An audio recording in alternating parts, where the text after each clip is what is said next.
Bismillahirrahmanirrahim. Assalamualaikum warahmatullahi wabarakatuh. Waalaikumsalam warahmatullahi wabarakatuh. Nama Bapak Supati dari Tangerang. Sementara ini dititipkan di Weru 3. Kok dititipkan? Iya Pak. Soalnya saya dari Lebaran sampai sekarang belum bisa balik Tangerang karena saya merawat kakak yang sedang sakit. Maka saya minta izin sama Ketua Pak Suwardi, katanya mau dititipkan di Weru 3. Dititipkan itu jenengan tinggal di Weru 3 gitu? Iya, di Weru 3 selama kemarin tuh Pak, Lebaran sampai sekarang itu. Ternyata saya belum bisa pulang ke Tangerang. Oh, berarti sekarang tinggal di Weru 3. Sekarang di Weru 3 gitu. Karena ya itu tadi ada masalah merawat kakak yang sedang sakit. Di Weru 3 itu jenengan diperhatikan dengan baik toh? Alhamdulillah Pak. Saya dulu waktu kena Covid itu pun saya yang menolong malah Weru 3. Ya. Kalau nggak ada Weru 3 nggak tahu saya. Ya, yang menolong Allah itu. Ya Allah, lewat Weru 3 gitu loh Pak. Iya ya. Gitu, yang menolong Allah bukan Weru 3. Ya. Allah lewat Weru 3. Cuman gini Ustadz, yang saya tanyakan ini luar dari tema. Ibaratnya tiap malam selalu berzina. Kok tahu jenengan? Tiap malam selalu berzina, pirsa saking pundi? Begini Pak, karena kan semua itu diintip bareng-bareng gitu loh Pak. Termasuk jenengan ngintip? Ya, ya. Lah kan. Ya. Diintip bareng-bareng. Ya. Lama kelamaan itu kan orang yang berzina itu ditangkap. Akhirnya yang bersangkutan itu kan punya keluarga, punya anak. Akhirnya cerai. Lah sesudah cerai itu kan ya hidupnya sih tidak berantakan sih enggak. Cuman yang saya tanyakan masalah saya ngintip dan saya istilahnya menangkap itu orang sampai dia berpisah sama keluarganya, cerai gitu loh Pak. Iya. Nah, itu apa termasuk saya itu termasuk dosa karena memisahkan rumah tangga orang itu tadi loh Pak. Karena ngintip itu. Iya. Ya. Itu kok sampai sekarang, berapa kali jenengan ngintip? Wah, karena saya waktu itu belum ngaji Pak. Saya belum ngaji. Jadi tiap malam ngintip? Iya, ya enggak, kalau Kayak... itu kan diajak teman-teman gitu. Saya belum ngaji itu waktu itu. Nah, berapa lama jenengan ngintipnya itu berlangsung berapa lama? Ya lama Pak, ada waktu ya tapi tidak tiap malam, Lah kok waktunya ya? itu ada sekitar 1 tahun ada itu Pak. Iya. Berarti kalau mau menangkap pada waktu itu eman-eman gitu. Nanti enggak, tidak ada tontonan lagi. Jadi ditunggu setahun dulu. Karena itu kan namanya di kampung kan kita minta persetujuan sama RT gitu. Jadi kita ntar kalau bertindak sendiri ntar kesalahan gitu loh Pak. Ya. Makanya terus akhirnya minta izin sama ketua RT, akhirnya dipersilahkan. Nah itu sampai terjadi perceraian. Sesudah perceraian sampai sekarang kan si istri itu enggak nikah lagi gitu, yang suaminya selingkuh tadi gitu. Nah itu yang saya tanyakan, apa saya termasuk dosa karena bisa mencerai, bisa keluarga itu jadi cerai? Kalau kita dosa itu bagaimana saya untuk menebus dosa yang saya alami itu Pak? Itu ya, saya tanya dulu, itu yang selingkuh tadi, berzina itu, sholat tidak. Kalau dulu belum sholat juga Pak. Sekarang yang zina itu loh. Iya. Belum Ya. belum menjalankan sholat. Ya. Alhamdulillah sekarang dia itu menjalankan sholat gitu Pak. Ya, Karena itu sekarang jadi keluarga antara yang perempuan tadi yang diselingkuhi sama si suami yang Akhirnya nikah. gitu. Karena apa? Terdesak dari ditangkap itu tadi Pak. Gitu. Nah, Terus dinikahkan. Iya dinikahkan. Ya. Gitu. Maka itu kalau saya termasuk dosa karena menceraikan si istrinya yang pertama tadi, itu bagaimana saya menebus dosanya, gitu caranya bagaimana gitu Pak. Terus istrinya yang sah tadi, yang awal tadi, Ya. itu muslimah tidak? Muslimah. Gitu. Oke. Nah, itu Pak yang saya tanyakan. Yang kedua, gini Pak, saya sebagai orang tua itu mendidik anak, tapi anak itu sampai sekarang diajak sholat belum mau sholat Pak. Ya. Sampai keluarga. Sekarang sampai udah keluarga. Apakah masih tanggung jawab, apakah masih wajib orang tua selalu mengingatkan sama si anak itu terus, tapi biarpun itu yang bagaimana dia belum menjalankan sholat, apakah saya itu masih diwajibkan saya mendoakan dia supaya dapat hidayah dari Allah? Ya. Itu Pak. Ya pertanyaan saya mungkin cukup sampai di situ Pak. Assalamualaikum warahmatullahi wabarakatuh. Waalaikumsalam warahmatullahi wabarakatuh. Dulu beliau belum ngaji, sehingga belum pirsa. Sehingga setiap malam menikmati dengan mengintip. Karena belum pirsa. Harusnya saat sekali melihat, oh ternyata betul. Kemudian langsung dilaporkan pada RT, pada RW. Bukan kok terus sik tunggu sik mbok menawa sesuk neh. Ternyata betul. Besok lagi. Kemudian sehingga menjadi apalan. Orang-orang kampung itu engko jam semene kok biasane. Sehingga diintip setahun. Itu tidak ngintip lagi ya. Itu berarti menonton dan ikut menikmati. Ikut menikmati apa yang ditonton. Kalau menurut Nabi, man ra'a minkum mungkaran falyughayyirhu biyadihi. Jika kamu melihat kemungkaran, hendaknya dicegah dengan tangan.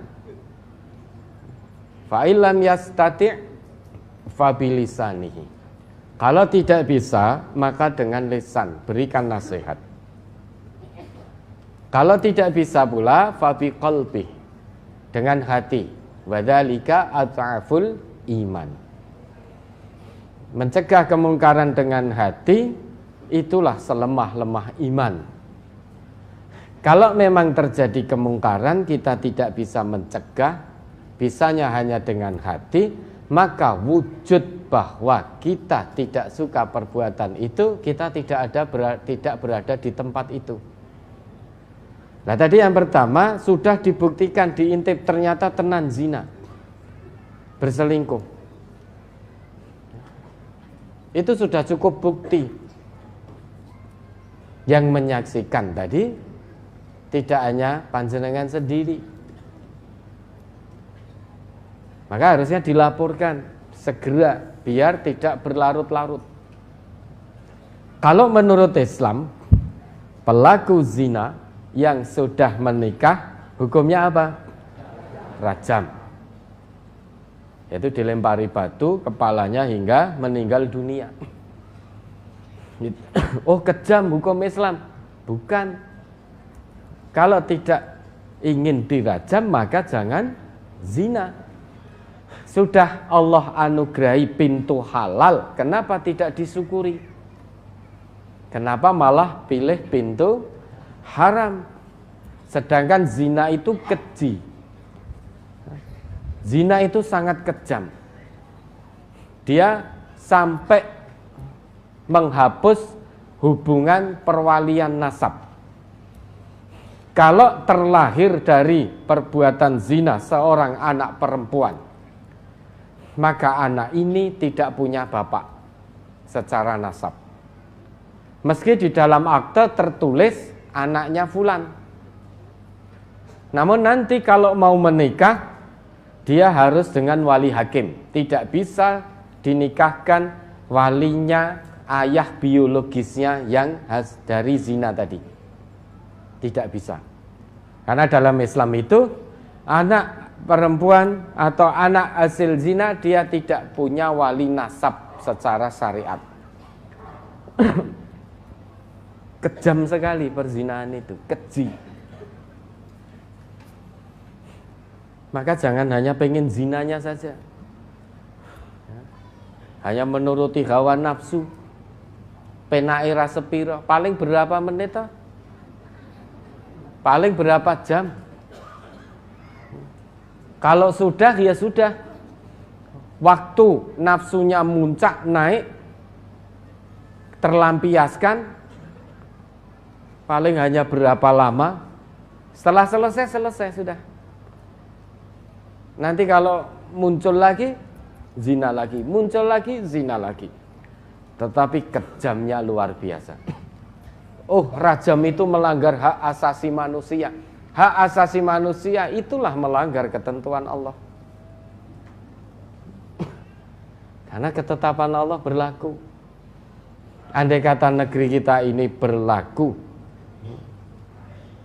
hukum Allah, orang yang belum nikah zina dicambuk berapa kali? 100. Orang yang sudah pernah nikah zina dia akan dirajam. Ini menjadi ibrah pelajaran untuk kita. Zinane penake ra sepiro, tetapi di hadapan Allah kalau sampai dia tidak bertobat dengan taubatan nasuha. Karena di negeri kita tidak berlaku hukum cambuk dan hukum rajam. Kalau sampai dia tidak tobat-tobatan nasuha dan tobatnya kapok lombok, tobatnya asal-asalan tidak diterima oleh Allah, maka dia akan pulang menghadap Allah dengan dosa zina. Kemudian terkait panjenengan yang mengintip tadi, kemudian menjadikan bercerai apakah berdosa? Laki-laki tadi tidak thayyib Bapak untuk perempuan muslimah tadi. Kata Allah, at-thayyibat lit-thayyibin. Wanita yang baik-baik hanya untuk laki-laki yang baik-baik. Kata Allah itu al-khabisat lil-khabisin. Wanita yang keji, yang kotor hanya untuk laki-laki yang keji dan kotor pula. Wat-thayyibat lit-thayyibin. Wanita yang baik-baik, suci hanya untuk laki-laki yang suci. Maka tidak boleh seorang muslimah taat pada Allah kok bersuamikan seorang pezina. Pezina ini berarti dia masih berzina loh ya, bukan mantan pezina. Kalau mantan pezina berarti dia sudah berhenti total dan bertobat. Nah, ini wanita muslimah kok bersuamikan pezina, maka itu tidak thayyib, tidak baik. Memang harus pisah. Harus pisah. Maka kan pas toh tadi yang bapaknya tadi, laki-laki tadi akhirnya berumah tangga dengan perempuan tadi. Kan pas itu al-khabisat lil khabisin. Lakinya pezina, perempuannya pezina, akhirnya berumah tangga. Nah, kalau sekarang sudah tobat, mudah-mudahan tobat nasuha betul, sehingga tobatnya diterima oleh Allah. Lah terkait panjenengan, yang lalu biarlah berlalu. Qad fata ma fata, yang lalu biarlah berlalu. Wong sudah ngintip setahun dan dulu belum ngaji. Kan waktu tidak bisa ditarik ke belakang. Lah ke depannya lagi tidak perlu mengintip. Tidak perlu mengintip. Kedepannya Tidak perlu mengintip, sebagai ibrah, sebagai pelajaran. Yang lalu biarlah berlalu. Lah bagaimana? Ya sudah, perbanyak istighfar, mohon ampun kepada Allah. Saat kita tidak melakukan kesalahan pun, tidak melakukan dosa pun, kewajiban kita tetap mohon ampun kepada Allah. Nabi saja tidak punya dosa, beliau sedikitnya berapa kali mohon ampun kepada Allah? 100 kali. Itu Nabi, Rasul. Lah kita setiap hari berbuat dosa apa tidak? Siapa yang berani menjamin dirinya setiap hari tidak pernah berbuat dosa? Baik melalui ucapannya, penglihatannya, pendengarannya. Nabi saja maksum, tidak punya dosa, dijaga oleh Allah. Dalam sehari paling sedikit 100 kali beliau istighfar mohon ampun pada Allah. Nah, tentu kita harus lebih lagi. Nah, sehari bersolat untuk istighfar 3 kali, kadang kober, kadang tidak. Maka istighfar mohon ampun kepada Allah. Hentikan, besok lagi tidak ngintip. Nanti ngintip istrinya saja. Istri sah jenengan, bukan istrinya tetangga. Ya, itu yang pertama. Kemudian yang kedua, sebagai orang tua memang punya kewajiban. Qu anfusakum wa ahlikum nara. Menjaga diri dan keluarga kita dari api neraka. Maka pendidikan orang tua kepada anak terkait sholat menurut Nabi harus dilakukan sejak anak usia 7 tahun, bukan 70 tahun. Sejak usia 7 tahun anak dikenalkan dengan sholat. Terus diajak sholat, diajari sholat, diajak ke masjid. 10 tahun belum mau sholat dipukul. Sebagai pelajaran yang sangat berharga bahwa sholat itu sesuatu yang sangat prinsip dalam kehidupan ini. Karena dari sholat itulah nanti seseorang ditentukan amalnya yang lain baik atau tidak, itu dari sholat. Yang pertama dihisab oleh Allah di hari kiamat pada diri seorang hamba terkait sholatnya. Kalau sholatnya itu dicatat sempurna, maka sempurnalah semua amalnya. Penglihatannya sempurna, pendengarannya sempurna, lesannya sempurna. Sempurna di situ maksudnya jauh dari kemungkaran dan kemaksiatan. Karena orang yang sholat dan sholatnya berfungsi betul, tanha anil fahsya wal mungkar. Maka orang yang sholatnya berfungsi, penglihatannya tidak digunakan untuk melihat yang mungkar-mungkar. Lesannya tidak digunakan untuk mengucap yang mungkar-mungkar. Pendengarannya tidak digunakan untuk mendengar yang mungkar-mungkar. Tangannya tidak digunakan untuk bekerja yang mungkar-mungkar. Kakinya tidak digunakan untuk melangkah ke tempat yang mungkar-mungkar. Itu orang yang sholatnya berfungsi. Maka sempurna. Orang yang sholatnya sempurna, pasti semua amalannya tercatat sempurna. Dari ujung rambut sampai ujung kaki. Kemaluannya tidak digunakan untuk yang keji. Tidak digunakan untuk memasuki pintu-pintu yang haram. Hanya digunakan untuk memasuki pintu halal. Maka orang yang sholatnya sempurna, dipastikan oleh Nabi amalnya yang lain sempurna. Maka orang yang sholatnya sempurna akan mendapat hisab yang sangat-sangat mudah. Hisab yasira, kata Allah begitu. Hisab yang sangat mudah, sangat ringan, sangat cepat, lebih cepat daripada kita mengedipkan mata. Mengedipkan mata itu cepat atau tidak? Cepat. Tetapi hisab yang akan dihadapi oleh orang yang sholatnya berfungsi nanti di hadapan Allah lebih cepat daripada kita mengedipkan mata. Hisab yasira, mudah sekali, secepat kilat. Dia akan melewati sirat secepat kilat. Jangan pernah lihat kilat? Pernah lihat kilat? Tiba-tiba makslap gitu. Gek tekone kapan, nanune ning ngendi, warnane apa, kan cepat sekali itu. Nah, maka orang yang sholatnya berfungsi, dia akan melewati sirat secepat kilat. Artinya mendapat hisab yang sangat cepat, sangat mudah, sangat ringan. Nah, ini kewajiban kita tentang sholat, mendidik anak-anak kita tentang sholat. Nah, sekarang sudah terlanjur, dari dulu sudah memberi nasihat terus.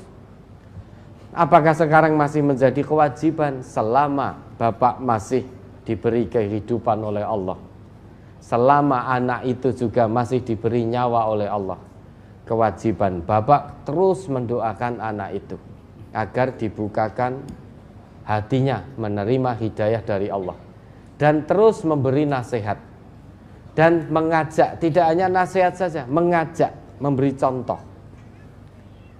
Andai kalau toh nasihatnya diterima atau tidak sudah bukan urusan jenengan, itu urusan anak dengan Allah. Wa ma'ala rasulina illal balagul mubin. Kewajiban Rasulullah itu hanya menyampaikan keterangan dengan gamblang. Kewajiban kita hanya menyampaikan apa yang datangnya dari Nabi ini dengan gamblang. Perkara anak kita menerima ajakan kebaikan kita atau tidak sudah bukan urusan kita. Tanggung jawab kita di hadapan Allah semaksimalnya kita tunaikan. Kalau sudah memberi nasihat dengan maksimal, mengajak dengan maksimal, terus itu kita lakukan, insya Allah kalau nanti kita meninggal, kita pulang kepada Allah, tanggung jawab kita dalam mendidik anak-anak ini sudah tertunaikan dengan maksimal. Bari minad dhimmah, sudah terlepas dari tanggung jawab. Karena kewajiban kita hanya menyampaikan, mengajak dengan maksimal. Kemaksimalan itu selama kita masih hidup, berarti selama itu pula kita punya kewajiban menasihati dan mengajak. Sebagaimana Nabi Nuh sampai detik-detik terakhir itu, sebelum anaknya diazab oleh Allah, mati tenggelam. Sampai detik-detik akhir Nabi Nuh masih berusaha mengajak anaknya, ya bunayyarkam ma'ana walatakum ma'al kafirin. Wahai ananda sayang, naiklah bersamaku, naiklah bersama kami, jangan kamu bersama orang-orang yang kafir. Artinya selama kita masih hidup, selama anak kita masih hidup, selama itu pula kewajiban kita menasihati, mengajak anak-anak kita kembali kepada Allah, tunduk patuh kepada Allah, ajak sholat, nasihati sholat, ajak ke masjid. Perkara anak belum mau menerima, terus diajak dan didoakan. Yang jelas kewajiban panjenengan kalau memang sudah maksimal, berarti sudah bari minad dhimmah. Jika nanti dipanggil Allah, jenengan sudah lepas dari tanggung jawab. Tanggung jawab mendidik anak untuk tunduk patuh pada Allah sudah ditunaikan dengan maksimal. Selain itu doakan. Doakan terus tanpa henti, tanpa kenal lelah. Biar bagaimanapun sekalipun itu anak kita, tetap kita tidak bisa memberi hidayah. Jangankan kita, Nabi saja tidak bisa. Innaka lan tahdi man ahbabta walakinnallah yahdi may yasha. Sesungguhnya engkau Muhammad tidak akan pernah bisa memberi hidayah pada orang yang kamu cintai, tetapi hanya Allah yang bisa memberi hidayah pada orang yang Allah kehendaki. Sekalipun itu anak kita, yang namanya hidayah itu urusan dia dengan Allah. Kewajiban kita hanya menyampaikan kebenaran ini dengan gamblang, menasihati dan mengajak serta mendoakan. Ya, ada lagi? Berikut penanya selanjutnya dari Putri lantai 2, silahkan Ibu.